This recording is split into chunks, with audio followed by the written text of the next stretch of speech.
오늘은 입체적 성경 원리 이해 강해의 상반부에 대한 총 복습을 한번 진행해 보도록 하겠습니다. 성경을 이해하는 방식에 따라 성경을 보는 것과 또 배울 때에 들을 때에 이해가 달라지게 되어 있습니다. 지금까지 많은 방법들을 통해서 성경을 공부하고 배워왔고 또 설교를 들어왔고 신앙생활을 해왔습니다.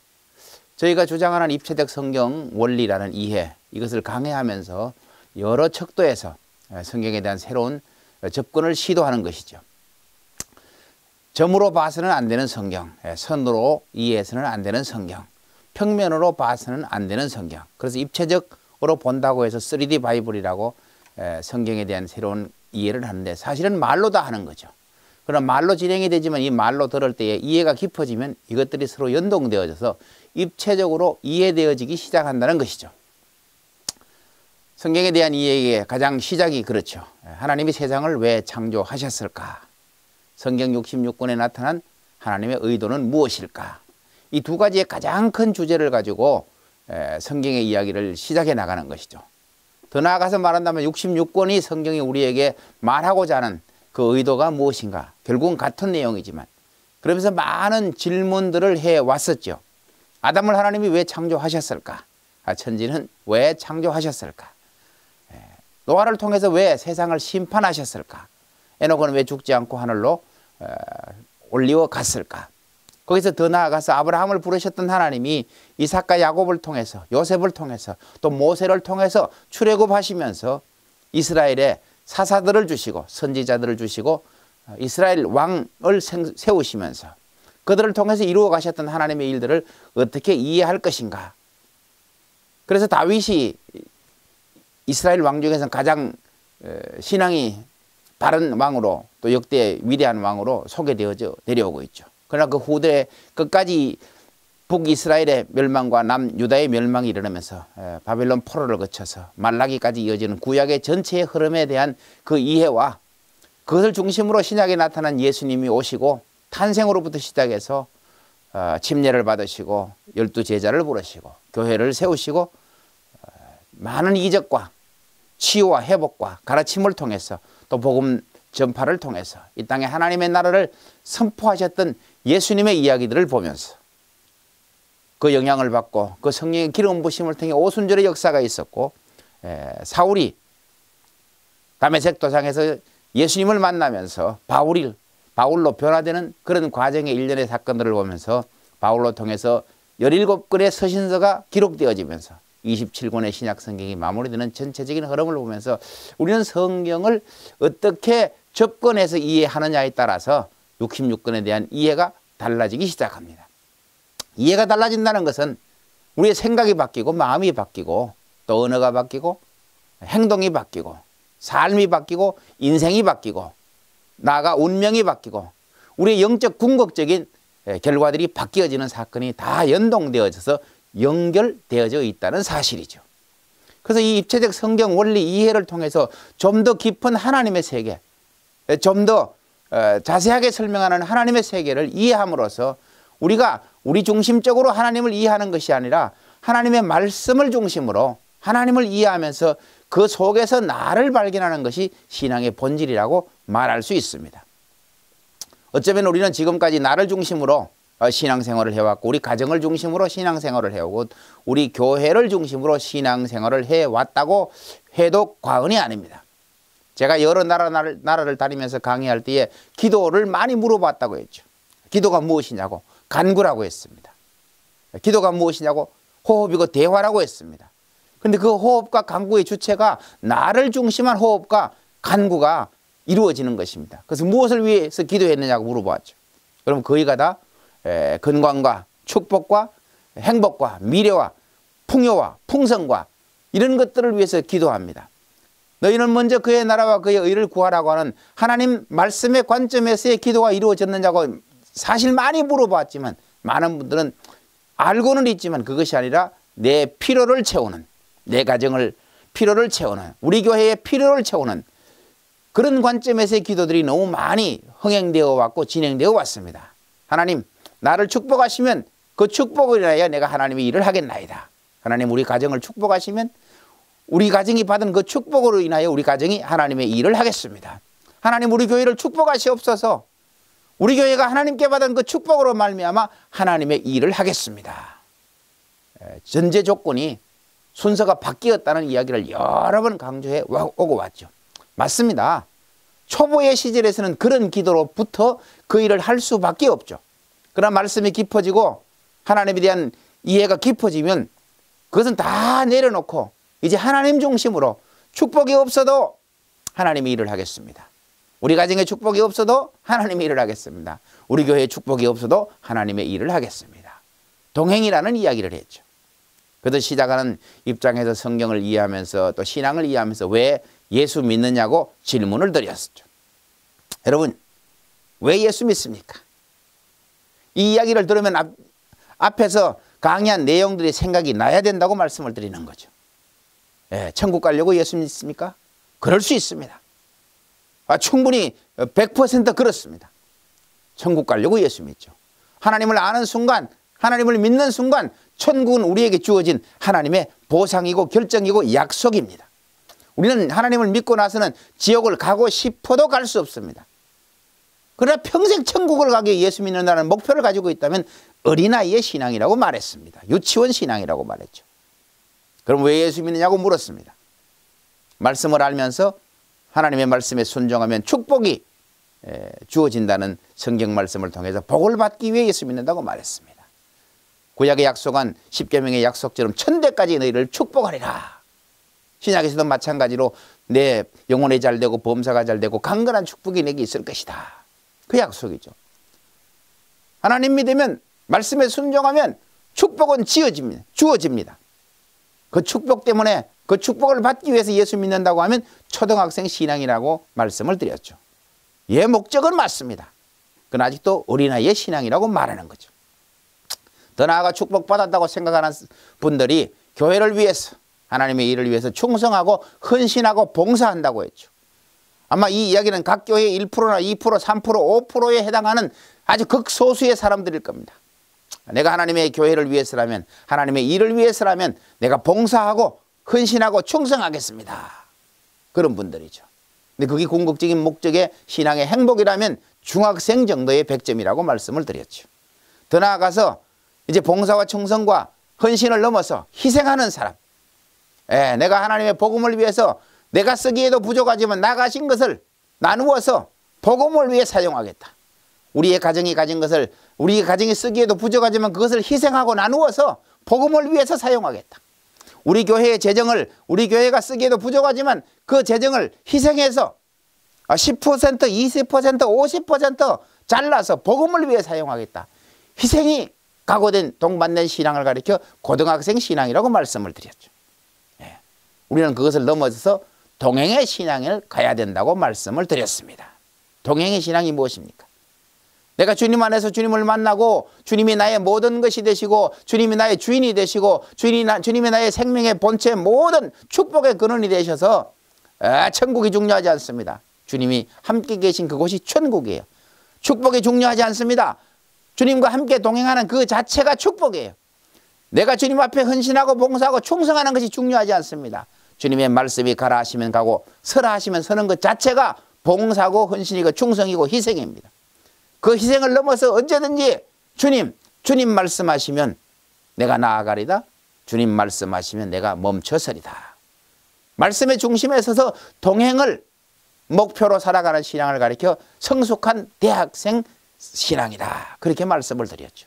이런 이야기가 우리 귀에 들려지고 우리 마음에 새겨져서 이 이야기가 이해되어질 때 비로소 내 신앙의 척도가 어디까지 가 있는가가 이해되어질 수가 있습니다. 이것은 시작입니다. 그런 이야기를 드렸죠. 무식이라는 이야기 생각나십니까? 무식한 것이 무엇입니까? 배우지 못했으니까 무식합니다.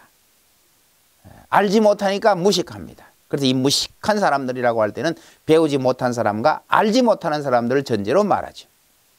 그런데 배우지 못하고 알지 못한 것보다 더 무서운 두 번째 무식이 있죠. 그것이 무엇이라고요? 잘못 배운 무식입니다. 그 잘못 배운 무식은 세상을 망하게 하는 지식이고 교회를 망하게 하는 지식입니다. 여러분들이 처음 들으시는 분들도 있겠죠. 그래서 말씀드립니다. 잘못 배운 무식이 무엇입니까? 핸드폰을 컴퓨터로 배웠죠. 카메라를 비디오로 배웠죠. 물컵을 밥그릇으로 배웠죠. 주전자를 냄비로 배웠죠. 말도 안 되는 이야기를 해보는 겁니다. 비슷한 것 같은데 용도도 내용도 모든 게 다릅니다. 그러면서 그것을 맞다고 가르치는 것입니다. 왜? 그렇게 배워왔으니까. 이 잘못된 무식은 못 배우는 무식보다 훨씬 더 위험한 것입니다. 가보지 못한 무식과 경험하지 못한 무식과 해보지 못한 무식과 배우지 못한 무식이 있는데 그보다 더 위험한 것이 잘못 배운 무식이라는 두 번째 단계가 있죠. 세 번째 무식이 있다고 말씀을 드렸죠. 그 세 번째가 무엇입니까? 생각이 나십니까? 절대 무식입니다. 무한하신 하나님께서는 다 이해하고 하시는데 유한한 인간으로서는 하나님의 세계를 청량하기가 부족하다는 것입니다. 성경에 나타난 많은 내용들이 때로는 그런 요소를 품고 있습니다. 태초에 하나님이 천지를 창조하셨느니라 말씀으로 창조하셨습니다. 말씀으로 어떻게 창조되어졌는지를 우리는 그대로 믿을 뿐입니다. 그 전능하신 하나님의 세계를 우리는 이해는 하지만 그 깊은 하나님을 다 이해할 수가 없습니다. 사람의 생명이 피에 있느니라. 생명이 피에 있다고 할 때 그 피 어디에 생명이 있는지 우리는 알 수 없습니다. 하나님은 외모를 보시지 아니하시고 중심을 보시느니라. 사람의 중심이 어디에 있는지 알지 못합니다. 사람의 마음이 어디에 있는지 알지 못합니다. 인위적으로 우리가 인본적으로 정의는 인본주의의 정의가 마음에 있다. 마음은 어디 심장에 있다라고 말하지만 심장 어디에 마음이 있는지는 아무도 알지 못합니다. 그러나 하나님께서는 그것을 아시고 계신다고 하는 설명으로는 그렇습니다. 이것을 깊이 오래 설명하자면 2시간 이상도 설명할 수 있겠지만 그것이 중요한 것이 아니라 근본적인 원리를 이해하는 것이 중요하기 때문에 절대 무식이 있다. 성경에 나타난 사실도 억지로 풀지 말라는 이야기가 있죠. 요한복음에 나타난 가늠한 여자가 예수님께 붙들려 왔습니다. 다른 사람들이 붙들고 예수님께 왔습니다. 율법에 가늠한 여자는 돌로 쳐 죽이라 하였는데 예수님 이 사람 어떻게 해야 합니까? 많은 유대인들이 예수님 앞에 질문했을 때 예수님이 엎드려 땅에 무엇을 쓰셨다고 말씀하셨습니다. 무엇을 쓰셨는지 우리는 알 수 없습니다. 절대적인 것이죠. 그런데 그것들을 해석하기 시작합니다. 아마도 이렇게 쓸 것이다. 그런데 성경은 아마도라는 유추를 가지고 해석하면 되지 않는 부분이 있습니다. 제가 오래전에 어떤 신학교 학장님을 지냈던 목사님과 며칠 밤을 자면서 그런 이야기를 한 적이 있습니다. 아담과 하와가 선악과를 따먹지 않았더라면 다른 더 좋은 차선의 방법이 있었을 것이다. 그러면 하나님께서 아담과 하와가 선악과를 따먹는 것을 모르시고 그러면 전지하신 하나님이 파괴되는 영역입니다. 지금까지 이끌어오신 하나님의 방법은 베스트, 최고의 길입니다. 우리에게 주신 축복의 통로도 최고의 길입니다. 여러분들은 최고의 길과 차선의 길이 있다면 최고의 길을 가시겠습니까? 차선의 길을 가시겠습니까? 최선의 길을 가는 것이 우리 인간의 본능입니다. 물론 하나님을 인격과식에서 그렇게 말씀하시는 건 아니지만 전능하신 하나님이 차선을 두고 최선을 이끌어 가시지 않으신다는 말씀입니다. 하나님의 계획은 완전 무오합니다. 성경이 완전 무오했던 것처럼 우리의 삶 속에 일어나는 것들은 언제나 하나님의 은혜 속에서 이루어진다고 말할 수 있습니다. 거기를 중심으로 성경을 이해하면서 우리가 시작하는 것이 무엇입니까? 창조 속에 나타난 하나님의 사건을, 그것이 뭐예요? 창조 속에는 하나님의 주권이 나타나 있다. 이것은 66권에 나타난 하나님의 세계입니다. 창세기 1장 1절을 시작으로 요한계시록 22장 끝까지 하나님의 주권은 계속해서 나타나고 있습니다. 창조에만 나타나는 것이 아니라 66권 전체에 하나님의 주권은 나타나고 있습니다. 주권만 나타나는 것이 아니라 그 하나님의 창조 속에는 하나님의 창조의 목적이 나타나고 있다. 창조의 목적. 이것을 만드시면서 그 만드신 것을 통해서 사용하시고자 하는 의도, 용도, 목적이 있다라고 하는 말씀을 하시는 겁니다. 우리는 창조 속에 나타난 이 창조의 목적이 66권 성경 전체의 시대마다 사건마다 사람마다 환경마다 나타나고 있다는 사실을 반드시 기억해야만이 이 용어를 성경에 적용할 수가 있습니다. 세 번째 나타난 창조 속에는 하나님의 사랑이 있습니다. 보시기에 좋았더라. 보시기에 좋았더라. 마지막 날에 보시기에 심히 좋았다라는 표현을 쓰시면서 하나님께서는 창조하신 창조를 바라보시면서 심히 좋아하시는 모습이 있습니다. 심히 좋았다라고 하는 이것을 성경으로 시작하는 하나님의 사랑입니다. 그래서 사랑에 대한 이야기를 여러 번 정의를 드렸죠. 사랑은 심히 좋았다라는 표현에 극대화된 것이 사랑입니다. 왜 좋았을까요? 아담과 하와를 만드시고 하나님이 왜 그렇게 심히 좋았을까요? 아니, 마지막 창조의 6일을 마치시고 왜 그렇게 심히 좋았을까요?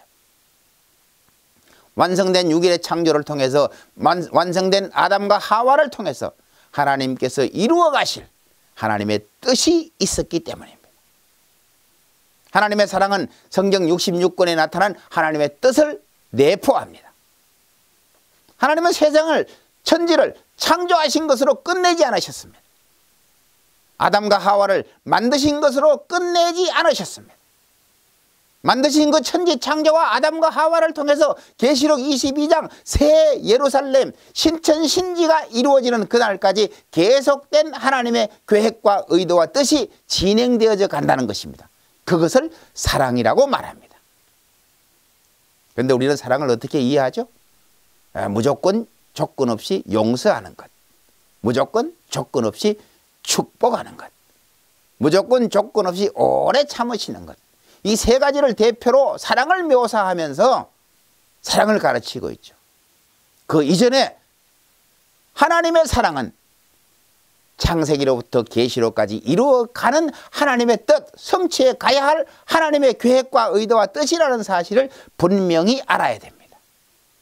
이것이 성경 속에 나타난 하나님의 창조 속에 나타난 하나님의 주권과 창조 속에 나타난 하나님의 창조의 목적과 창조 속에 나타난 하나님의 사랑이라는 이 삼박자를 기억해야 됩니다. 이것이 입체적 성경 원리를 이해하는 가장 기초적인 세 가지 단어입니다. 이 세 가지 단어를 시작으로 66권에 나타난 하나님의 의도가 하나님의 영광입니다. 66권의 모든 구절을 통해서 하나님께서는 영광을 나타내십니다. 하나님께서 나타내시는 그 영광을 통해서 하나님께서는 사람을 통해서 만물을 통해서 영광을 받으십니다. 우리가 하나님의 영광을 위하여라고 말하는 이 용어를 설명을 여러 번 했습니다. 하나님의 영광을 위하여라는 말이 무엇입니까? 하나님, 내가 하나님께 영광을 돌립니다. 하나님, 나를 통해서 우리 가정과 교회를 통해서 영광을 받으시옵소서. 이 용어가, 이 기도가 하나님께 영광을 돌리는 것입니까? 우리는 지금까지 그렇게 배워왔습니다. 제가 이 강의를 통해서 입체적 성경 원리 이해라는 말을 수없이 강조하면서 어떤 설명을 부연합니까? 하나님의 영광을 위하여라고 하면 용어로 영광을 돌립니다, 영광을 받으시옵소서가 아니라고 말씀을 드렸죠. 하나님께서 우리에게 나타나신 모습, 말씀하신 모습, 하나님이 하셨다, 하나님이 나타나셨다, 하나님이 하신다, 이것을 선포하시는 것이 하나님께서 우리에게 나타내신 영광이고, 그 성경 구절을 보면서 이해하면서 아, 하나님이 하셨구나를 느끼는 순간, 인정하는 순간이 하나님께 영광을 돌린다, 그렇게 설명을 드렸습니다. 다시 말하면 태초에 하나님이 천지를 창조하시니라, 하나님께서 천지를 창조하셨다고 우리에게 선포하십니다. 그 선포가 우리에게 나타내신 하나님의 영광입니다. 우리는 천지가 어떻게 생기는지 몰랐지만 하나님을 믿으면서 성경을 보면서 아, 하나님께서 천지를 창조하셨구나를 인식하고 이해하는 순간 하나님께 영광을 돌린 것입니다. 수없는 성경의 구절들, 하나님께서 선포하시고 말씀하시고 행하셨던 말씀들을 이해하고 깨닫고 인정하는 것만큼 우리는 하나님께 영광을 돌리게 되어 있다고 설명을 드렸습니다. 영광을 돌린다는 용어가 중요하지 않습니다. 정말 그 영광을 돌린다고 말씀드릴 때는 하나님께서 말씀하신 그것을 더 깊이 이해하고 그런 용어로 하나님께 영광을 돌려드려야 됩니다. 아, 하나님께서 하셨습니다. 더 많이 성경을 이해하시는 분들이, 더 많이 성경을 인정하시는 분들이 더 많은 영광을 하나님께 돌리는 것입니다. 용어를 많이 썼다고 더 많은 영광을 돌리는 것이 아니라 하나님의 말씀을 더 많이 더 깊이 이해하고 인정한 사람들이 하나님께 더 많은 영광을 돌렸다, 이런 설명을 드리는 것입니다. 이것이 하나님의 영광입니다. 66권 모두에 나타난 하나님의 사건을 읽으면서 들으면서 하나님을 느끼는 것이 하나님께 영광을 돌리는 것입니다. 두 번째 사건이 무엇이죠? 하나님의 나라를 위하여. 하나님의 나라가 무엇입니까? 하나님의 나라가 임하도록, 우리는 그렇게 말하죠. 하나님께서는 말씀을 통해서 하나님의 나라를 선포하십니다. 그 말씀이 선포되고 그 말씀이 진행되어 이루어지고 결과가 이루어진 것을 가리켜 하나님의 나라가 임했다고 말씀합니다. 천지와 우주와 자연과 만물 속에는 하나님의 나라가 임했습니다. 퍼펙하게 100% 완벽하게 임했습니다. 그래서 해와 달과 별들이, 우주가 존재하는 것입니다. 그 존재가 하나님의 말씀에 순종이 일어났고 결과가 일어나서 리사이클 무한반복으로 오차 없이 돌아가면서 하나님의 나라의 임함 속에 순종이 일어나고 있습니다. 세상의 초목과 공중의 새들과 물속의 물고기들조차도 하나님의 말씀에 순종이 일어나서 그 말씀으로 인한 하나님의 나라가 자연 속에도 임하여졌습니다. 그래서 하나님의 나라가 우리 인간들에게는 어떻게 이루어진다고요? 하나님의 말씀에 순종하는 순간이 하나님의 나라가 임하는 순간이라고 말했습니다. 말씀 없는 하나님의 나라는 없습니다. 믿지 않는 자들의 세계는 하나님의 나라가 없습니다.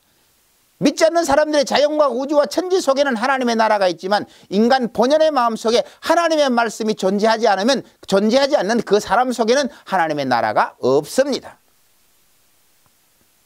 하나님의 나라라고 하는 것은 하나님의 말씀을 시작으로부터 존재합니다.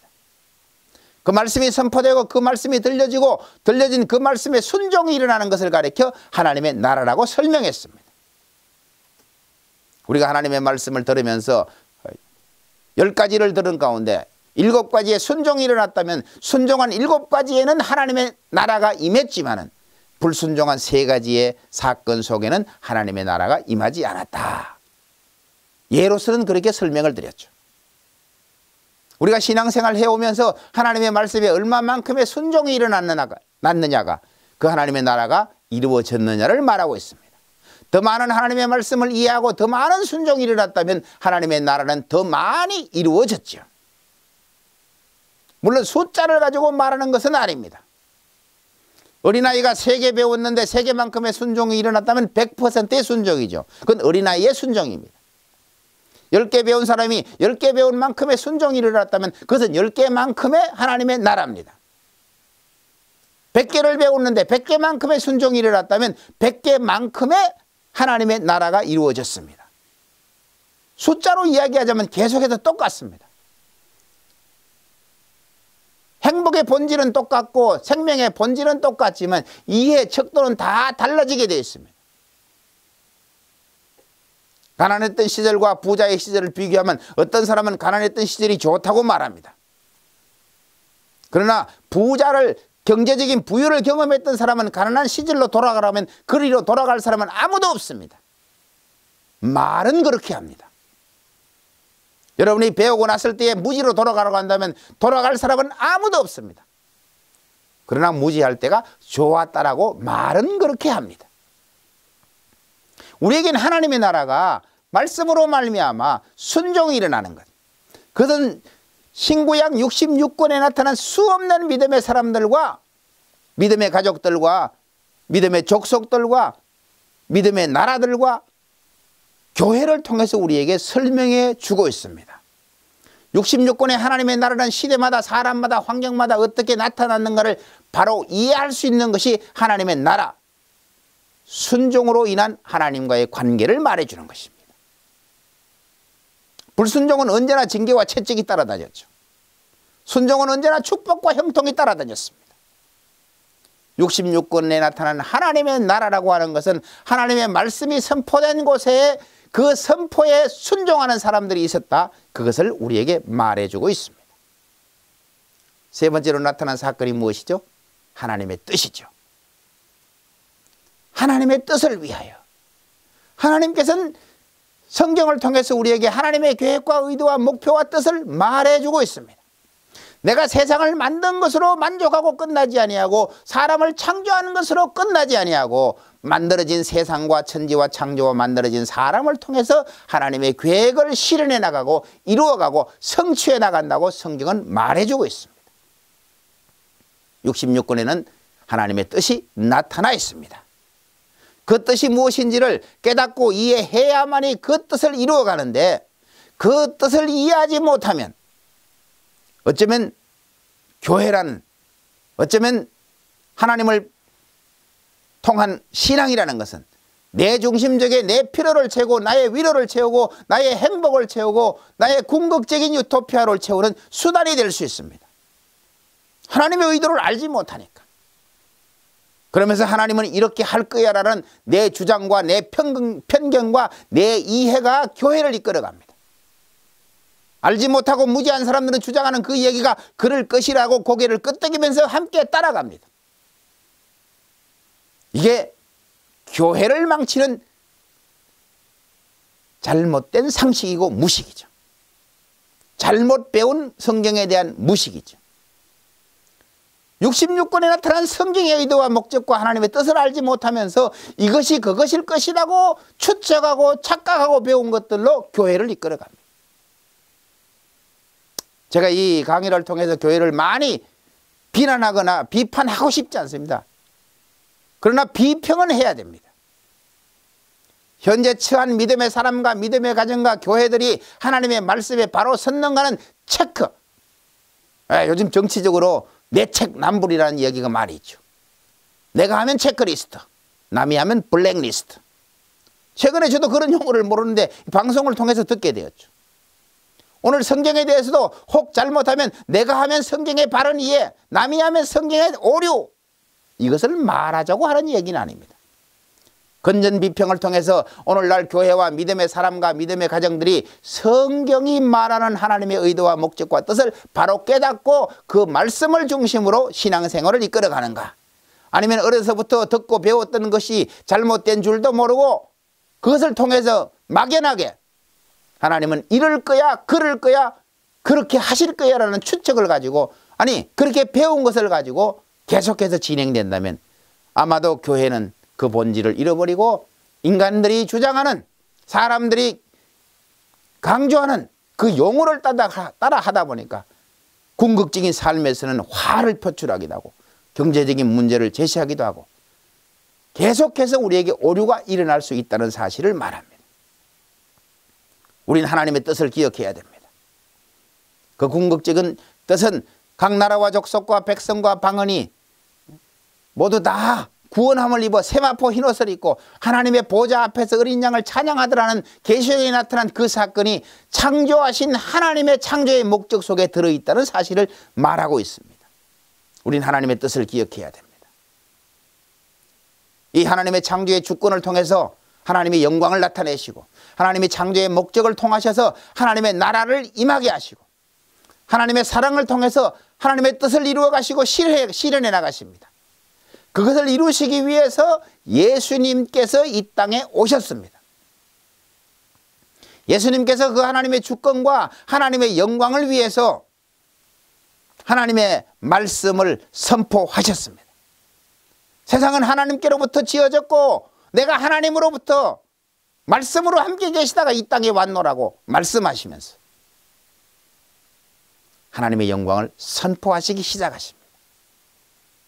그것이 복음 선포입니다.